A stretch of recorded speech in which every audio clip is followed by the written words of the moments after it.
There's been movement on Mavs rookie Dereck Lively in fantasy ranks and ADPs. In this episode, we're going to look at all the changes over the last 7 days on Basketball Monster, Yahoo, Fantrax, and ESPN. Michael Bolton. Thanks, Josh. It's Michael Bolton here, and it's time for another episode of the Locked On Fantasy Basketball Podcast. Let's get to it. Let's get to it, indeed. You are Locked On Fantasy Basketball, your daily fantasy basketball podcast, part of the Locked On Podcast Network.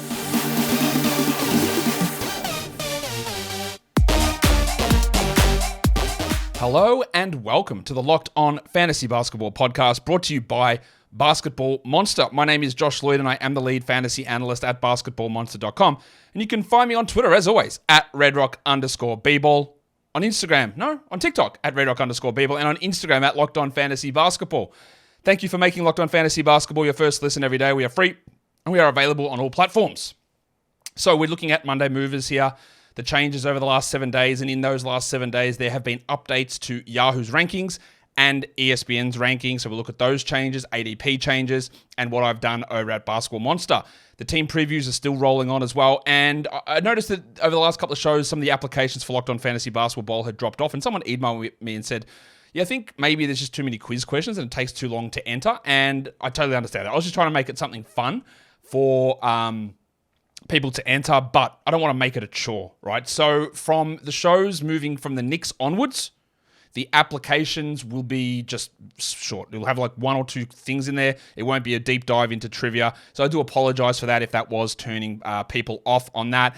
And if you have entered in past shows and didn't get in, I will be looking back through those entries as well and putting them into some of the future shows. So you might not have applied for like the Pelicans, but you did for the Celtics and didn't get in, but you will have an opportunity in some of those other shows. So I do apologize for that, but I will be streamlining or making it just a much quicker process to enter the Locked On Fantasy Basketball Bowl as we move forward from team previews. We're going to get the Knicks and the Thunder show coming out today.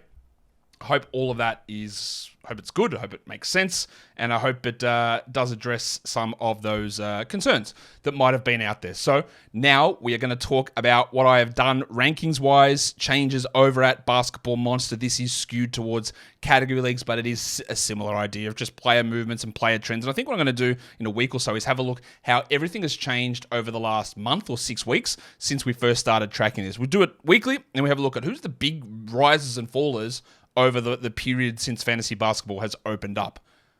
Warning. Let's get it on, Gilly. The biggest jump that I made in my rankings decisions, and I am doing this a little bit different. In the past, when I've done all these ranking changes, I've done who has jumped the most spots as just a pure bulk number. But what I've realized that was doing is it was bumping up. It was showing the changes a lot in the back end guys because to jump up 50 spots, if you rank 300th, it's very easy to do. So what I did was did it based on what percentage did you rise up or fall down. So that when guys move 3 spots in the teens, it's as impactful as a guy at 150 moving 30 spots. But still, Mavs rookie Dereck Lively has moved up a lot. 121 spots in my rankings, 101 in my -1 ranks, because there was a quote from Jason Kidd that came out in the last couple of days that said, yeah, I'm going to talk to Nico Harrison, and I want to see what I can do starting Luka, Kai, Grant, and Dereck. And I don't know why he needs to check with his GM first, although, to be honest, I actually think it's good that GMs and coaches get on the same page regarding that sort of stuff. But I just thought Dereck Lively wouldn't be remotely ready, and that was the talk from when I spoke to Mavericks people at the draft. But this is the second or third thing I've heard about Lively in the last 2 or 3 days. This is a direct quote from Kidd, one of them. And the other one was just some whispers that I heard that he looked really good in all the workouts, and he has taken, and Omax has done that as well. Olivier Maxence Prosper has also taken big steps forward, but the gap for a role at center when you're battling Dwight Powell, Rashawn Holmes, it's there for Lively. And even if he's not a starter opening night, which I do really doubt, but if he's in the rotation, you take a crack with your very last pick. Because if he played 18 minutes with a scope to push to 26 later on in the season, I still think that's probably far-fetched. I think he's really good. I had Lively at 10 in my draft board. I think he's really good. And I just didn't think that he'd be ready. And it's just unlikely for good teams to play rookie centers. That just doesn't happen in the history of the NBA, really. So keep an eye on it. Keep an eye on Lively. We're not going crazy on it, but he moves from a guy that I wouldn't really even have considered to a player that I'm looking at as a last-round pick. Pascal Siakam is on this list as well. Now, as you're well aware, I do think that Siakam has been rated a little bit highly on sites, and this doesn't change my opinion on that. But I moved him up. Well, again, just quickly, I don't move guys up or down ranks. I adjust projections of these players and of other guys, and that creates changes. But in my -1 ranks, he actually jumped up 8 spots, which is significant. Still think that his ADP and his draft rank is too high because I had him down low, but I did move him up a little bit. What I did there is I felt that his assist number probably needed to jump up a little bit from where I had it, and that gave him that rise of about 8 spots. So Siakam moves up. I also moved up Ochai Agbaji. Again, I say I moved up. You know what I mean. He moved up 26 spots in ranks, 36 in -1. Why? I just keep hearing a little bit that they might go with him as a starter. Now, I do not believe in Ochai Agbaji as an NBA quality star. I do not believe in him as a fantasy basketball player, and I would not bother even drafting him in the last round of a standard league draft. I just think he's quite an empty player who that even if he did start, he's just not going to get touches behind Markkanen, Collins, and Clarkson, or whoever else they start. But I did give him a couple of extra minutes there, and that boosted him because he was down a little bit, up quite significantly. Tyrese Maxey moved up 11 spots. Old Tangles, 9 spots in -1. Just don't know what's going on with James Harden. But I didn't know where we sat with Nick Nurse, right? Where he gave 38 minutes a night to his players because he didn't like the bench at all, or because he was an insane madman. And then he came out this week and said, yeah, we want to give Joel Embiid more minutes. He's got to play more minutes. And I go, okay, you're literally crazy. This is a bloke who's had real trouble staying healthy through the playoffs, gets worn down quickly, and your solution is play him more. And I just gave Maxey more minutes. So I bumped him up. He's up 9 spots in -1. I still don't know what's happening with Harden, but he'll rise up higher than that when that situation is resolved. I did bump up Emmanuel Quickly 17 spots, 11 spots in -1. I have some concerns about Quickly, and I don't think he's anything more than a later round pick because of the addition of Donte DiVincenzo. But I am still losing hope in how RJ Barrett fits. And I just think that Thibodeau showed a little bit of a sign of dropping some of his minutes. And I don't know how Barrett and Hart coexist on the court for significant periods of time. And I think that's going to mean that Quickly plays a little bit more. So I think I was probably a little bit harsh on Quickly's minutes early on. And then the other one that bumped up was Peyton Pritchard, 38 spots in regular ranks, 28 in -1 ranks, because there's uncertainty surrounding Malcolm Brogdon. And they just don't have any other guard depth. And I do think that Svi Mykhailiuk might be in that rotation, but I just gave Pritchard more playing time. I don't want to trust Brogdon or White to stay healthy, and just giving that a little bit of extra time there to Pritchard bumped him up. Don't think that he's a 12-team league guy, much like I don't think Agbaji is, and Lively's probably got a 5% chance of being that. But they did move up significantly enough for me to mention it to you, and that's exactly what I did. Today's episode is brought to you by DoorDash. You might have whipped up the best pancakes you could find, buttermilk, some whipped cream on the side, and you're ready to dig in, and you've got no maple syrup. What are you going to do? Well, DoorDash can go and get it for you. DoorDash grocery. We know with DoorDash brings you delicious restaurant meals, but now they can also go do grocery shopping. There's thousands of grocery stores to choose from, so you get the best one in your neighborhood, and that helps support your local community as well. You get your DoorDash driver, they go in, they pick the items for you. You can make substitutions in the app, and it's just like you're there picking those goods that you need yourself, whether it is that maple syrup brand that you particularly are after, or maybe you're looking for some fresh berries to stick on those pancakes. DoorDash can get all of that there for you. You can also get a $0 delivery fee on eligible orders if you have a Dash Pass membership. So get 50% off your first DoorDash order up to $20 value when you use the code LOCKEDONNBA at checkout. Limited time offer, terms apply. That's 50% off up to $20, no minimum subtotal, and $0 delivery fee on your first order when you download the DoorDash app in the App Store and enter the code LOCKEDONNBA. Don't forget the code is LOCKEDONNBA for 50% off your first order at DoorDash. Yeah, go do it. It's good. Who dropped down in my basketball monster ranks over the last little bit of time? Good question, because I'm going to answer it right now. The package. Jaden Springer. The package! Yeah, he moved down 53 spots and 66 in -1. When the Sixers roster was initially put together, I thought there was a chance he'd be in the rotation. They signed Patrick Beverley. I got a little bit sour on Springer. And then there was the Harden uncertainty, so I bumped Springer back up. And now they signed Kelly Oubre, so I've bumped Springer back down because I'd imagine that the guards are going, at the moment, it's Harden, there's Maxey, there's Melton, there's Beverley, and there's Oubre. So I think it's going to be hard to find those significant minutes there for Springer. And the same goes for the wave pool DeAnthony Melton, who I dropped 29 spots and 22 in -1. Why? Again, there's the uncertainty around Harden, but it's also trying to fit Oubre into that mix. Now, Oubre is not very good, I don't believe, but he's also not going to be playing 12 minutes a night. And Melton is a very good player, quite an impactful player, but he's also not someone that coaches have ever just given 30 minutes a night to. So he's probably more of a 24-minute-a-night guy that will jump up to 30 on certain situations. And I just think it's extra competition in that backcourt. Beverley, Oubre, and Melton all coming off the bench. You would expect all of them to get minimum 20 minutes, but that makes it hard for one of them to get 30. So I bumped Melton down. I also knocked Chet Holmgren down.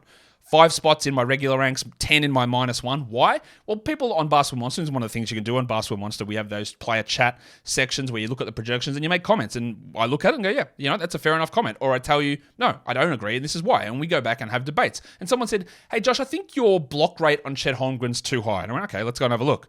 They said, yeah, he's projected to average around the same as Jaren Jackson. I'm like, okay, that doesn't sound great on the surface. So when I had a look at it, I also compared Chet's and Jaren's college block rate. They were basically identical. 7.8 per 100 versus 7.9 to Jaren.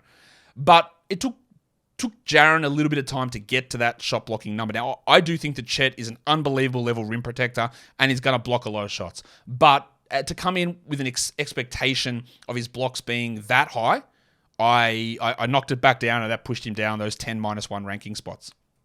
I've also knocked Paul Reed down. Now, don't panic. Paul Reed is still an unbelievable pick late in the draft. He's gone down 23 spots and 15 in your -1 ranks. And part of that is the Oubre situation. They do not play the same position. Oubre is a shooting guard / small forward. Paul Reed is a center / power forward. But there's all trickle-down effects. The more minutes that Oubre plays at the 2 or the 3 means that there's probably more opportunities for Oubre to play at the 3, and that means more opportunities for Toby Harris to play at the 4, meaning perhaps fewer minutes for Paul Reed to play at the 4. Now, Reed could still be a guy that maybe even starts over Tucker or plays 20 minutes off the bench, but just adding another wing in there means you don't have to play Harris exclusively at the 3, because at the moment, his backup would have been Furkan Korkmaz or Daniel House Jr. Not very good. Now, you can put a Kelly Oubre in there where you don't have to run all 36 minutes of Toby Harris at the 3. He can actually play some of those at the 4 and some of them at the 3. So I just knocked a minute or two off Paul Reed, and that dropped him back down. Again, I will stress this very, very clearly to you. I am big on Paul Reed. He's one of my biggest late-round picks of this season. But under no circumstance would I take him inside the first 10 rounds. I just wouldn't do it unless we get to the preseason and Nick Nurse says, he's starting at power forward, and then I would do it 100% because Nick Nurse starters will play 33 minutes. But I don't think that's going to be the case. But if we hear that, then yeah, we take Reed in like round 7 or round 8 or something like that. But now we don't. We go round 11, round 12, something along those lines for Paulie. And he dropped down because of the Oubre signing.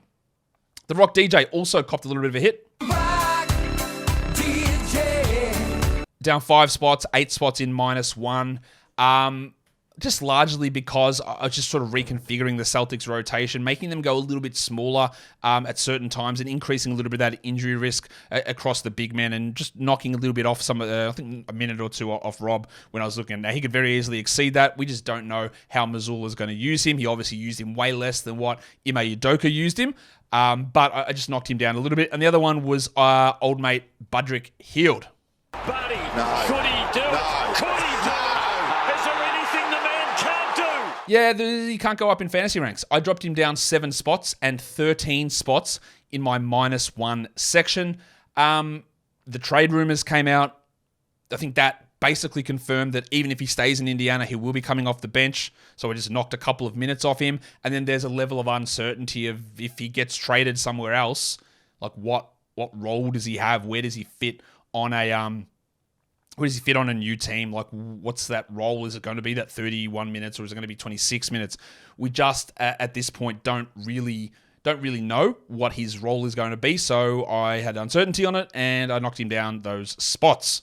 Let's have a look because Yahoo did do a ranking update. Let's check the changes across Yahoo in their rankings, and there were some big ones, some real bold changes. Old mate Asar Thompson, who already jumped up significantly, jumped up again. I think he's talking to you. Asar Thompson jumped up 81 spots on Yahoo's ranks. 81 spots. That is very clearly a lot. I think that we are maybe getting to a little bit of a risk stage with Asar where we potentially go a little bit too high on how we draft him, because he's gaining, like he started off at like 500 or whatever it was, and he's jumped up. Where did he start? His rank was 542. It went to Richie Beno's 222 last week, and this week it's up to 141. That's not too high, but it is trending that way. Yusuf Nurkic was ranked outside the top 160. He has now jumped up 41 spots. Big adjustment there for Yusuf Nurkic. No question about it. I am ready to get hurt again. His name appeared in the trade rumors with the Suns. I've always maintained that he's going to start, whether it's in Portland or if he goes to Phoenix, he'd start there as well, and that he was 100% draftable in standard leagues. And now he's at that 110 sort of a range. Perfect spot for him. Can't argue with it. Joshie Richardson.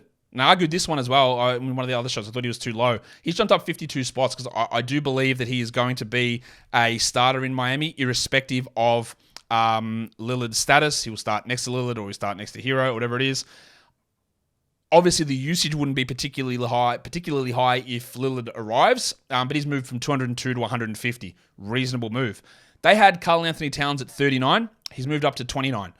I did a whole detailed bit on Towns yesterday on the Timberwolves Under the Lens segment, and while I don't have any foolish ideas that Towns is going to be a first-round player, and as I detailed on that show, he played half a minute per game fewer than he did the year before. So it wasn't like that all of those games where he came back from injury dragged all his averages down. It didn't. But what the problem is lower usage, lower field goals, lower rebounds, lower blocks, and I think all that sticks. But at 39, that was too low. 29 is fine, and if you wanted to take him in a popular spot he seems to be moving into is that 23 to 26 sort of zone. I think that's okay in that area. They moved Patty Williams up 41 spots as well. Again, don't have super high hopes in Patrick Williams, but I do think that he was currently 161, like an undraftable fantasy standard league player. He's moved up 40 spots to 120. Reasonable. He's probably going to be a starter. He'll play 31, 32 minutes, peak breakout period in year 4. He can shoot, doesn't do it very often, can get a steal and a block. That's what you do in those last rounds. So I do like him moving up. And the other one that they moved up was the big fella in Milwaukee. Giannis Antetokounmpo. Yeah, Giannis moved up 3 spots. Now, again, 3 isn't much, but when you're talking the top of the draft, that's important. He went from 12. He was 14. He moved to 12, and now he's moved to 9. And 9 is the same as what his ADP is, so I think that is 100% reasonable to get him to that area. Obviously, you do have to be considering and probably doing it, punting free throws. And if it's a roto league, I wouldn't consider him there. If it's a points league, I would definitely go 5 spots higher than that. So it's trying to thread the needle. But this ranking of Giannis at number 9, moving up 3 spots, is probably the right spot for him in a head-to-head categories format. It's too low for points. It's too high for roto. And it's just right, Goldilocks style, bang in the middle there for a... for a category head-to-head league.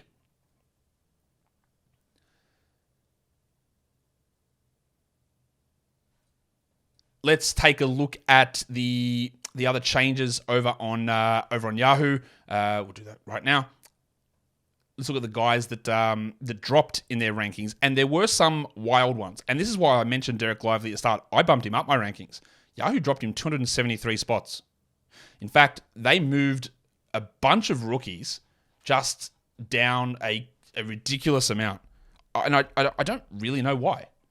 Dereck Lively went from being ranked 263rd to 536. They just took him, hey, you're in a 50-team league, probably not draftable. I don't understand that. So they make moves and you go, oh, that's pretty good. Like what you did there. That's a really strong move. And then other ones that I don't understand. Did his name just like slide off the board? What happened? Why did he move that much? And like the other names I didn't even put on this one, but Taylor Hendricks moved down 331 spots. Bilal Coulibaly, 317. Jaime Jaquez, 310. Cam Whitmore, 303. Anthony Black, 295. Hood Schifino, 275. John Isaac moved down 247 spots. I don't get why any of that happened. Now, I don't think any of those guys are really relevant for this season, but they moved down a lot. The other one that was interesting to me is Usman Jeng moved down 131 spots. I think Jeng is going to be in the rotation for the Thunder. And if there is an injury, I wouldn't be shocked if we saw Jeng play and start games. I don't think he's draftable, but in 16 teamers I probably would. But him to go down 131 is interesting. They also dropped Miles Bridges down 17 spots. Now, I think Bridges, where he currently was, which was at like 80-something, was reasonable given the suspension, given the uncertainty, given we didn't know how they're going to run that rotation. But this is a top 40 upside player. And now he's down to 98. So that opens up tons of value there for him. And then at the top end of drafts, Damian Lillard dropped down 2 spots. Oi, Damo, give us your lighter. LaMelo Ball dropped down 2 spots as well. And Paul George dropped down 5 spots. The Lillard one is interesting. That's probably, it's obviously the uncertainty around the Miami trade. And I get it. I think he was probably a little bit too high if he was going to be in Miami. I don't really understand dropping LaMelo Ball down 2 spots. And I don't really understand why we're dropping Paul George down 5 spots. I think there's opened up a little bit of value there with Paulie George and with LaMelo Ball with these recent rank changes over on Yahoo. What about their ADP changes? What happened over there? Who are the guys that took the big jumps up, the big percentage jumps up? And the number one guy, which was always going to happen, is Mark Williams. Oh, hi, Mark. Williams jumped up 7 spots because he was ranked 350th. He's into 105. I think Mark has a distinct shot at becoming a top 50 category league player this season. Probably more top 75. Points league's more top 80.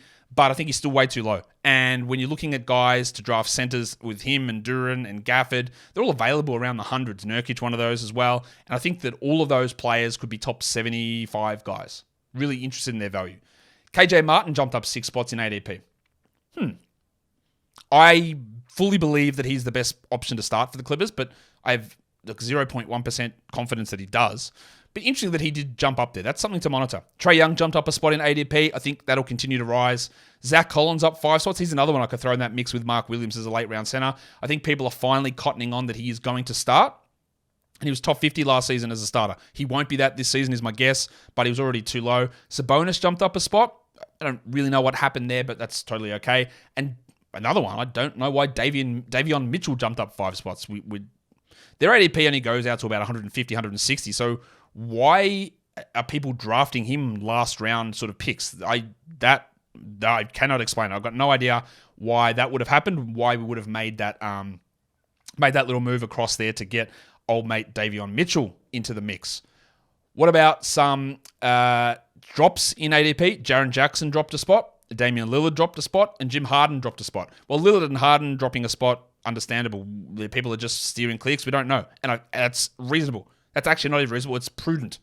Jaren dropping a spot, it's because initially he was ranked too high. He's pushed down into that 20 zone, and the ADP is going to follow. Totally makes sense. Chet Holmgren, well, not sure why people dropped him down, but as you know, I dropped some of his numbers down a little bit. Brook Lopez's ADP dropped 2 spots. Okay. He was probably a little bit high. I didn't think people would react to it that much. And D'Angelo Russell dropped 2 spots. I also think that he was positioned a little bit too high in their numbers. There's also been an update on ESPN rankings. Now, I'm going to be using their head-to-head rankings here. I'm going to do points league, sleeper, and bust shows later in this week, and we'll cover more of that for ESPN there. But in terms of their changes over the last 7 days in their category league ranks, there's definitely been some of them. I'm going to go through the biggest percentage changes. They bumped Jason Tatum up 5 spots. 5 spots. That's when you're talking about a top-end player, that's a big difference. Or it's a big difference to get Tatum to move up. He went from number 8 to number 3 in their category league ranks. Now, under no circumstance would I draft Jason Tatum at number 3 in a head-to-head category league. I just wouldn't do it. He's never approached anywhere close to that on a per-game basis. There is a chance that he does get more assists this season, but I also think he probably cops somewhat of a hit in usage. I just wouldn't do it. But he jumped up 5 spots. They've also moved Halliburton up 6 spots, which again, at the top end of drafts, is important. But that's because he was ranked too low. And their initial rankings were set for some godforsaken reason in the middle of July. And they never changed him. So he was sit at 10 the whole way through. His ADP had actually fallen last week down to 11, which nonsense. But it's up to, his rank's gone from 10 to 4 this week. 4 is totally reasonable. If you wanted to take Halliburton at 2, I wouldn't fight you about it. Totally okay. And I've got to get used to playing the Halliburton sound drop.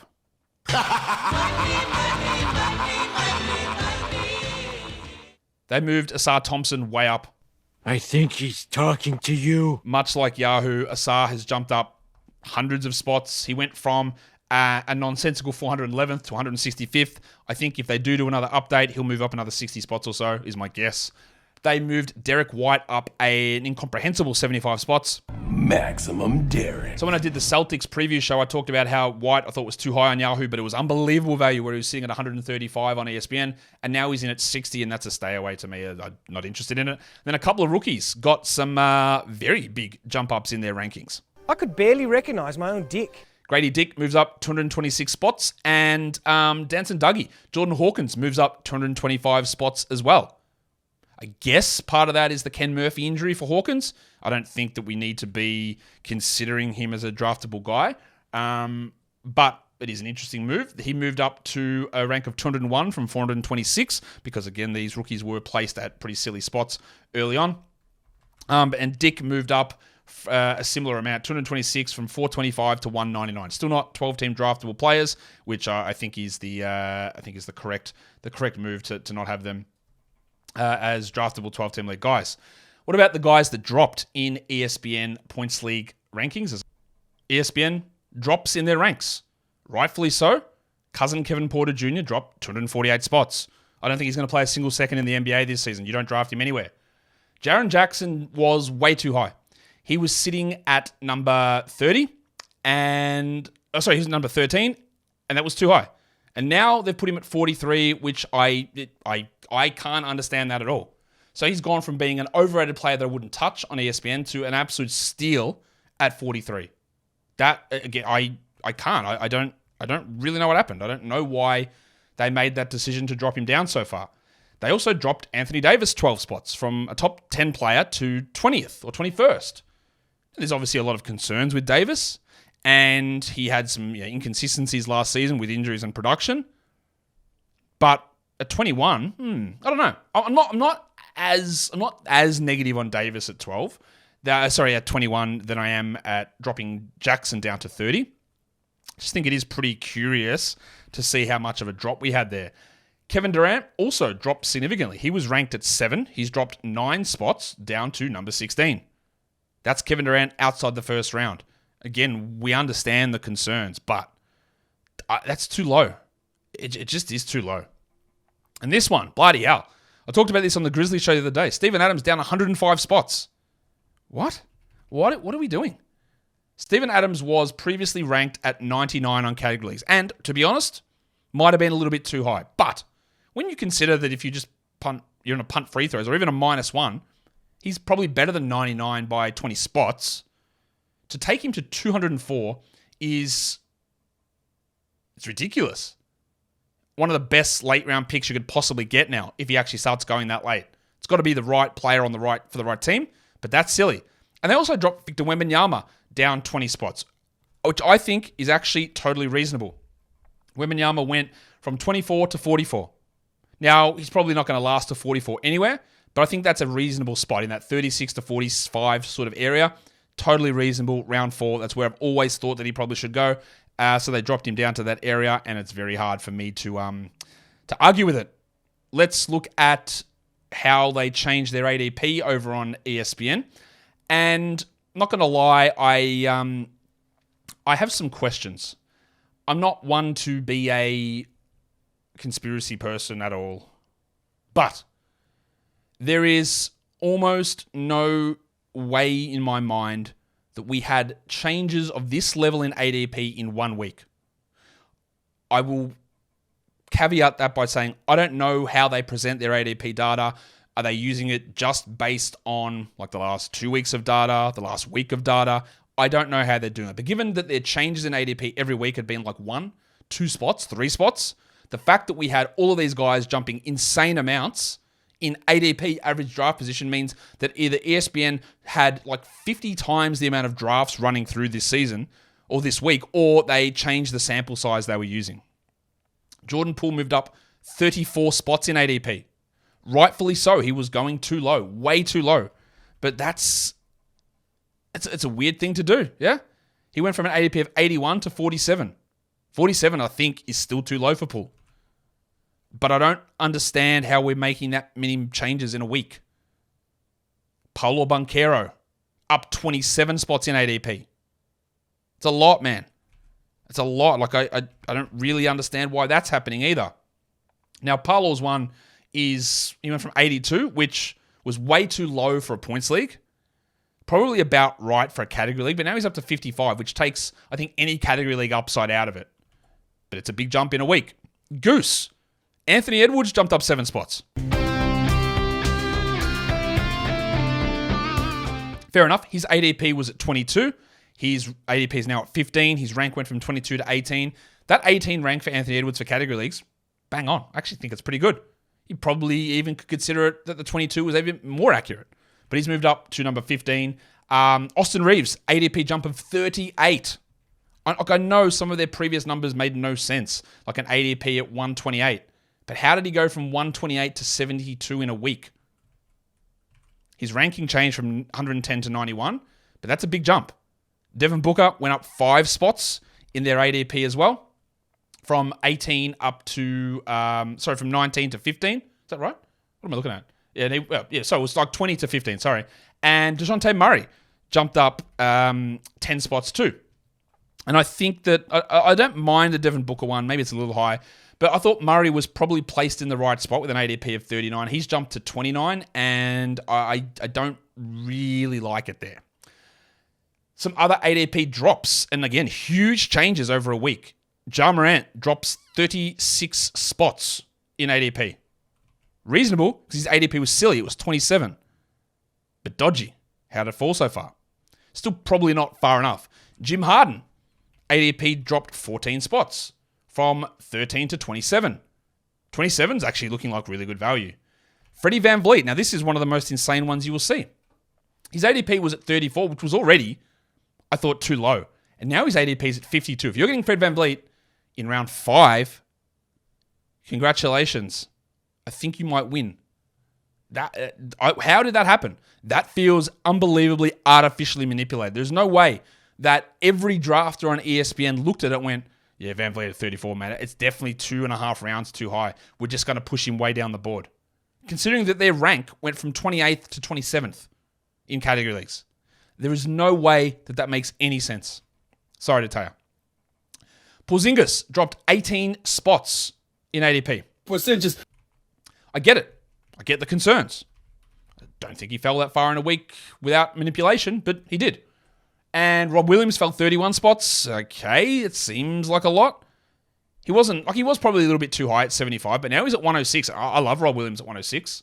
And Chris Paul fell 22 spots, which is curious considering all the reporting recently has been that Chris Paul's going to start. So his ADP was 69, which is probably a little bit too high, but now moves to a more reasonable 91 on ESPN, which I would love to get Chris Paul at number 91. And lastly, we go to Fantrax to see their ADP movements across the last 7 days. Josh Richardson moved up 34 spots. Again, he was too low. So he moves into a more reasonable area. It's probably not going to impact a lot of leagues. The big fella, Dracaris Levert, moved up. 16 spots. I'm very worried about Ricky Rubio just as a general rule for his health, but also whether he's going to play or not. And that would mean that Levert is going to be the point guard in the second unit and is probably going to push to more minutes. And I agree with bumping him up. 16 spots ADP rise is a lot. And I'm not going to accuse Fantrax of manipulating ADP, but it is a little suspect in a week. Delon Wright up 6 spots in his ADP. I could not for the life of me understand why that happened. I don't think that Delon Wright is worth a 12-team league pick. His ADP it moved up a lot. But it's weird. He's at 220, so he's not draftable, but it is a big jump. Andrew Nembhard up 7. That's in direct relation to the Buddy Hield trade news, I'm guessing. Fine, not a 12-teamer. Nikola Jovic up 13 spots. Sure, I guess more trade chatter. I don't really see it with Jovic. And Paul Reed up 3 spots. Totally reasonable for me to see that happen as long as it's not pushing too high. And then the guys that dropped, and another one, that's why we said Dereck Lively at the start. He dropped 12 spots on Fantrax ADP. That's going to reverse course.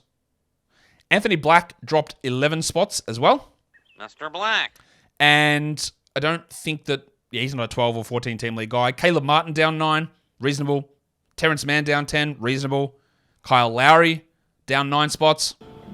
Double cheeked up on a Thursday afternoon. Totally reasonable. And Drew Eubanks dropping 9 spots. I would think that Eubanks' value would rise. Because if Ayton is traded for Nurkic, and we don't know if that happens, Nurkic is going to be hurt more than Ayton. And we have seen Drew Eubanks be Yusuf Nurkic's backup before and thrive in that role. So if anything, I'd be bumping I'd be drafting him a little bit higher, not in 12 teams, but I'd be bumping him a little bit higher. So a few curious moves there, and I think that Lively one will definitely reverse course in the coming days and weeks. And that is your Monday movers. A lot happened because we had both Yahoo and ESPN make changes for the week. Follow this podcast, Apple Podcasts, Google Podcasts, Stitcher, Spotify, and on the Odyssey app and on YouTube. Thumb it up and leave your comments down below. Guys, we are done here. Thank you so much for listening, everyone. See ya.